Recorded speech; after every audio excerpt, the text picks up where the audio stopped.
ॐ भूर्भुवः स्वः तत्सवितुर्वरेण्यं भर्गो देवस्य धीमहि धियो यो नः प्रचोदयात् धियो यो नः प्रचोदयात् धियो यो नः प्रचोदयात्। समस्त माननीय मातृशक्ति धर्मनिष्ठ सज्जनों, कल अपने प्रवचन को उपसंहार देते हुए मेरे मुख से एक वाक्य निकला था कि भगवान का गुणगान करने से क्या मिलता है।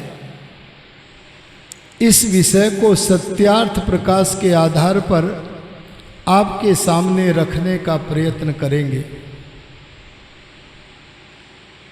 परमात्मा से उसका गुणगान करने से क्या मिलता है, इसे बताने से पहले मैं संक्षेप में एक वार्ता और रखना चाहता हूँ,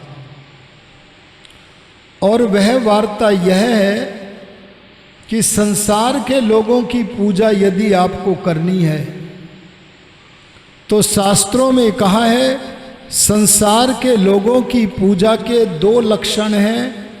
उनकी जो आवश्यकता है वह उन्हें प्रदान करो, उनकी पूजा हो जाएगी, और उनसे मार्गदर्शन आदि ग्रहण करो। ये लेना देना दोनों सांसारिक मनुष्यों की पूजा के लक्षण हैं। परंतु सनातन धर्म के मानने वाले आदरणीय महानुभावों, सनातन धर्म की धर्म सभा आर्य समाज का विचार है कि चारों वेदों में, सारे शास्त्रों में परमात्मा की पूजा का लक्षण परमात्मा को देना कहीं भी नहीं है। भगवान को पाने की एक पुस्तक है योग दर्शन। उस पुस्तक में भी कहीं परमात्मा की पूजा का लक्षण परमात्मा को देना नहीं है, बल्कि परमात्मा की पूजा का लक्षण है परमात्मा से ग्रहण करना। हम लोग जब ध्यान में बैठते हैं, ध्यान के साथ सम उपसर्ग लगाकर ऋषि दयानंद ने उस ध्यान को विशेष बनाते हुए हमें संध्या पद दिया है। वैसे संध्या पद पहले से ही है, रामायण आदि ग्रंथों में भी संध्या पद है, पर ध्यान का जो उत्तम साधन है उसका नाम संध्या है।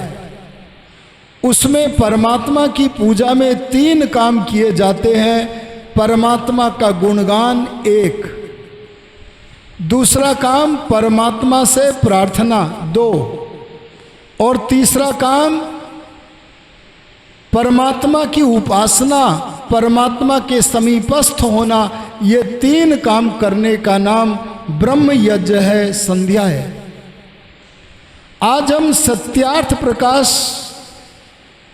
के आधार पर, जैसा कि आप सब जानते हैं कि सत्यार्थ प्रकाश के शास्त्रपन यही है कि जितना जितना ऋषि दयानंद ने वेद के रहस्यों को खोला है उतना उतना ही सत्यार्थ प्रकाश आदि ग्रंथों का शास्त्रपन है। यदि वेद के रहस्य को कोई पुस्तक नहीं खोल पाता तो हम उसे शास्त्र भी नहीं कह सकते। सत्यार्थ प्रकाश नामक शास्त्र कहता है कि भगवान के गुणों के गीत गाओ। किसके गुणों के गीत? भगवान के गुणों के गीत गाओ। और भगवान के गुणों के गीत जब गाते हैं तो उसके लिए एक पारिभाषिक शब्द है शास्त्रों में, स्तुति। क्या शब्द है जी? स्तुति करो। प्रेष्ठम वो अतिथिम स्तुषे। आप भगवान का गुणगान करो, भगवान की स्तुति करो। देखो संसार में भगवान के गुणगान करने वाले 3 तरह के लोग हैं। एक वे हैं जो गा गा कर, अरे उच्चारण कर करके, संध्या के मंत्रों का पाठ कर करके, उन मंत्रों का गान कर करके परमात्मा की स्तुति करते हैं। एक वे हैं जो केवल संध्या के मंत्रों का गान ही नहीं करते, बल्कि उन संध्या के मंत्रों के अर्थों का ज्ञान करके, उनका विचार करके परमात्मा का गुणगान करते हैं। ये बढ़े हुए लोग हैं।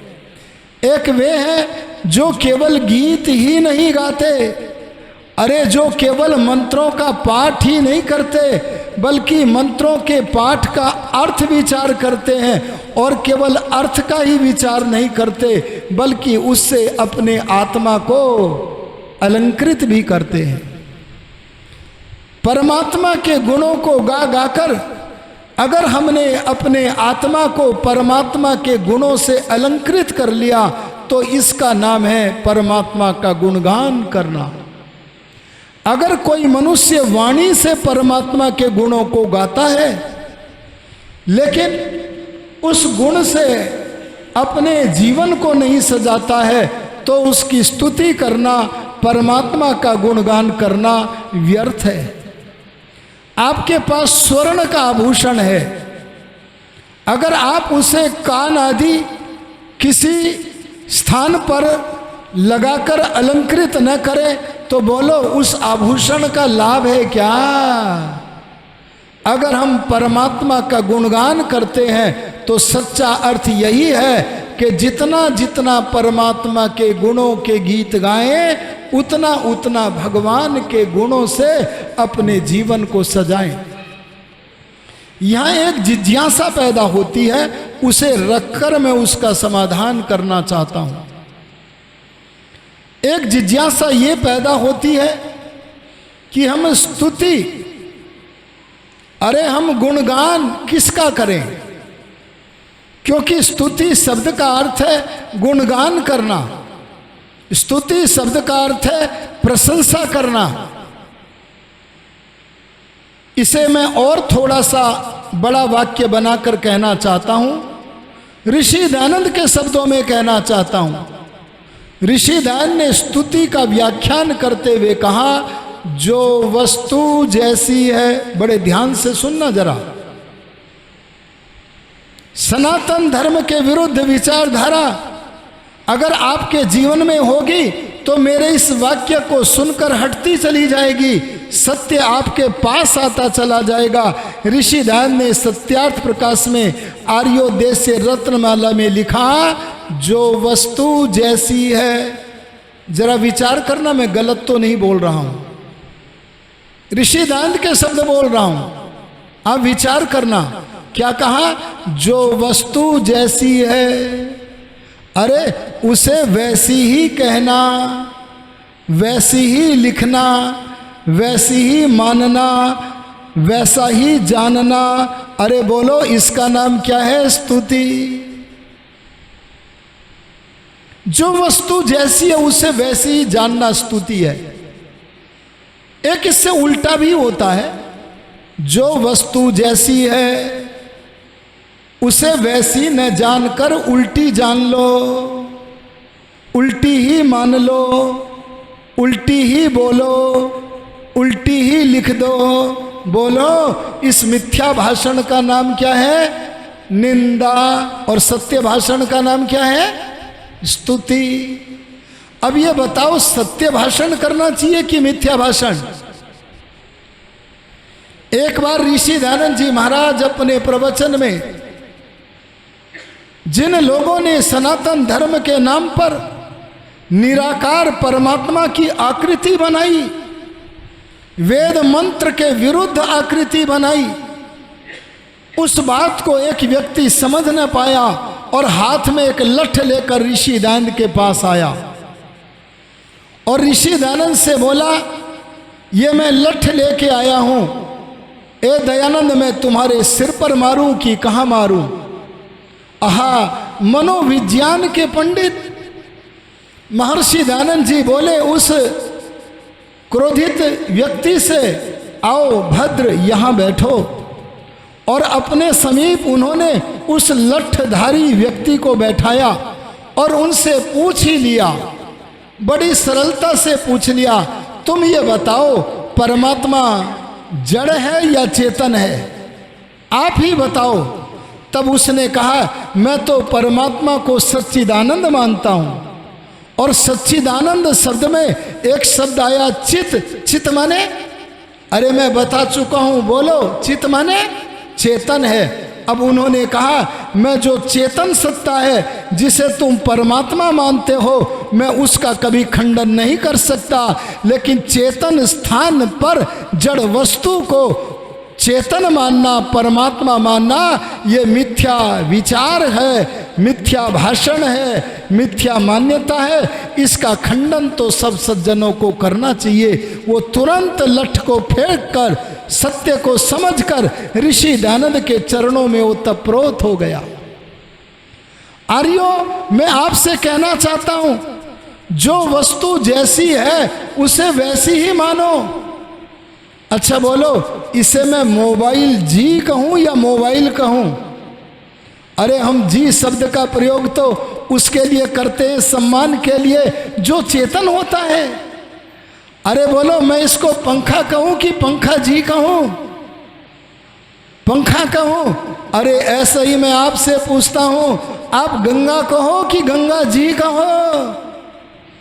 अरे बहते हुए पानी को आप उसके गुणों का तो वर्णन करो, लेकिन सम्मान सूचक जो शब्द हैं वो चेतन के लिए किए जाते हैं, वैसा ही हम सबको करना योग्य है। आर्यों, में आपसे कहूँगा, जो वस्तु जैसी है उसे वैसी ही जानना, वैसी ही मानना, वैसी ही कहना और लिखना। अरे बोलो, इसका नाम क्या है? स्तुति। अब प्रश्न ये है कि यहाँ हम स्तुति किसकी करें? क्या प्रश्न है जी? बड़ाई किसकी करें? तीन चीजें हैं दुनिया में बस, भगवान एक, आत्मा दो। भगवान ने ये संसार जिस वस्तु से बनाया, प्रकृति, अरे बताओ बड़ाई, अरे बताओ गुणगान हम ईश्वर का करें या आत्मा का करें या प्रकृति का करें? बस तीन ही विकल्प हैं, एक का करें, दो का करें, तीन का करें। अपनी अपनी अंगुलियां उठाकर बताओ, एक का करें या दो का या तीन का? अरे उठाओ, अरे उठा दो, घबराते क्यों? देखो कई एक का उठा रहे हैं। अच्छा, आपकी मां की बड़ाई करें कि ना करें? अरे बोलो, आपके पिताजी की बड़ाई करें कि ना करें? अरे बताओ, स्वामी दयानंद जी की बड़ाई, प्रशंसा, गुणगान ये कर रहे थे कि नहीं कर रहे थे? अरे रामनवमी पर मर्यादा पुरुषोत्तम श्री राम की प्रशंसा करें कि ना करें? आर्योदेश्य रत्नमाला में ऋषि दयानंद जी कहते हैं, प्रशंसा ईश्वर की भी करो, प्रकृति की भी करो, और बोलो जीवात्मा की भी करो, पर संभल के करो। संभलना क्या है? बस इसे थोड़ा सा कहकर मैं अपनी वाणी को समेटता हूं। संभलना क्या है? संसार के व्यवहार में, दुनियादारी में, लौकिक व्यवहार में आवश्यकता के अनुसार ईश्वर का भी गुणगान करें, सज्जनों का भी गुणगान करें, और प्रकृति से बनी हुई वस्तुओं का भी, जैसे वेद के मंत्रों में है, अग्निर देवता, वायुर देवता, सूर्यो देवता। ऋषि दयानंद ने क्या कहा? अग्नि दिव्य गुण युक्त है, सूर्य दिव्य गुण युक्त है, वायु दिव्य गुण युक्त है। इन पदार्थों के दिव्य गुणों को जानकर उनसे यथा योग्य उपयोग लो। बोलो, प्रकृति आदि जड़ पदार्थों की भी स्तुति मंत्रों में है कि नहीं है?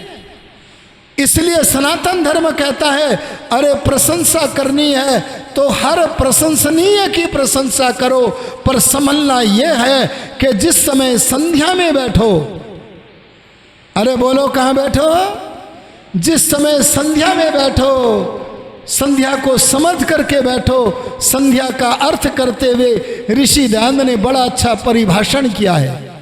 ऋषि दयानंद ने क्या लिखा, संध्या का अर्थ कई अर्थ किए हैं। मैं आज कई अर्थ नहीं, एक ही अर्थ आज के प्रसंग के अनुरूप बस वही रखूंगा। ऋषि दयानंद ने संध्या के अनेक अर्थों में एक अर्थ किया है, संध्यायन्ति, संध्यायते वा परब्रह्म यस्याम सा संध्या। हिंदी में सुन लो, जिसमें केवल परमात्मा का ही ध्यान किया जाए। अरे बोलो किसका, मां का नहीं, अरे पिता का नहीं, अरे तुलसी का नहीं, अरे योगीराज कृष्ण का नहीं, अरे श्री राम का नहीं।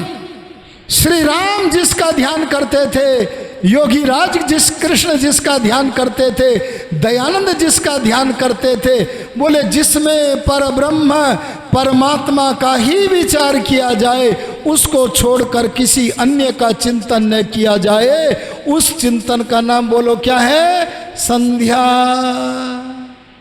तो सनातन धर्म के शास्त्रों से क्या उत्तर मिला, हम लौकिक व्यवहार में ईश्वर की भी प्रशंसा करें, अरे आत्मा की भी प्रशंसा करें, अरे बोलो प्रकृति या प्रकृति से बने हुए सूर्य आदि पदार्थों की भी प्रशंसा करें। एक मां अपने 5 दिन के बच्चे को लेकर महिला चिकित्सिका के पास गई। उस महिला ने, चिकित्सिका ने उस बच्चे को देखकर बच्चे की माता को परामर्श दिया कि जिस समय सूर्य उदय हो, उस समय उदय होते हुए सूर्य की किरणें अपने बच्चे के शरीर पर डालो, इससे बच्चे को पीलिया नहीं होगा। बोलो सूर्य की प्रशंसा कर रही है कि नहीं कर रही है? पर गलती कहाँ हो रही है?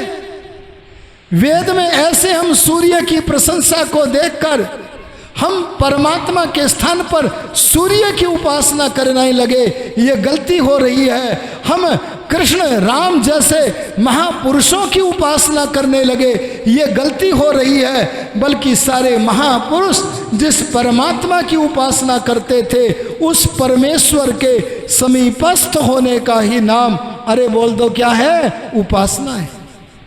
इसलिए आज का संदेश यही देना है कि हम परमात्मा का ही गुणगान करें। आप पूछेंगे क्या मिलेगा, तो मैं कहूँगा जिसके गुणों के गीत गाओगे, अरे क्या बोला मैंने, जिसके गुणों का गान करोगे, बोले उससे प्यार बढ़ेगा। अरे बोलो बढ़ेगा कि नहीं बढ़ेगा? अच्छा, ऋषि दयानंद के गुणों के गीत गाते हैं तो ऋषि के प्रति, अपने जीवन को उनकी विचारधारा के प्रति, अपने जीवन को समर्पित करने के लिए बोलो इच्छा होती है कि नहीं? अरे कितना प्यार था ऋषि दयानंद से। पंडित लेखराम से पूछो, देह त्याग करते हुए उनसे पूछा जीवन का अंतिम वक्तव्य क्या है, तो पंडित लेखराम क्या बोले, मेरी अंतिम वक्तव्य है, ए आर्यो, आर्य समाज से तकरीर और तहरीर का काम बंद नहीं होना चाहिए। महर्षि दयानंद का जो कार्य है, अरे बोलो वो कार्य रुकना नहीं चाहिए। बोलो ये ऋषि दयानंद के प्रति प्रीति थी कि नहीं थी?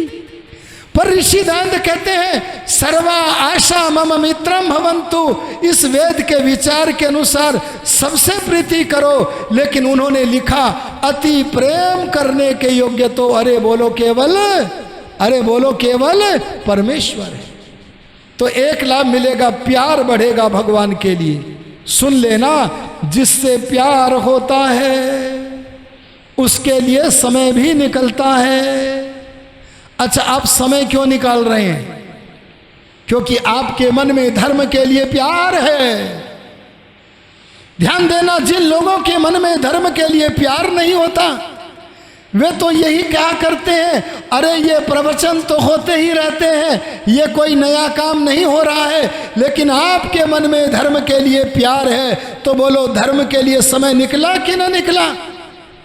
अरे हमारे लिए तमाम सारे कार्यक्रमों के लिए प्यार है, लेकिन परमेश्वर के लिए प्यार न होने के कारण हम बड़ी छोटी छोटी संध्या करते थे। पर ऋषियों ने कहा इतना प्रेम बढ़ाओ, इतना प्रेम बढ़ाओ कि लंबी लंबी संध्या करो। और क्या मिलेगा? भगवान के गुणों को ग्रहण करेंगे। जब गुणगान करेंगे तो गुणों को ग्रहण करेंगे कि नहीं करेंगे? और जब गुणों को ग्रहण करेंगे तो वो पात्र बनकर, अरे बोलो क्या बनकर? सुपात्र बनकर परमात्मा से प्रार्थना करने के अधिकारी बनेंगे। शेष चर्चा आपके सामने बाद में रखेंगे। आज समय हुआ है, समय का पालन करते हुए इन्हीं शब्दों के साथ अपनी वाणी को विराम देता हूँ। ओम शम।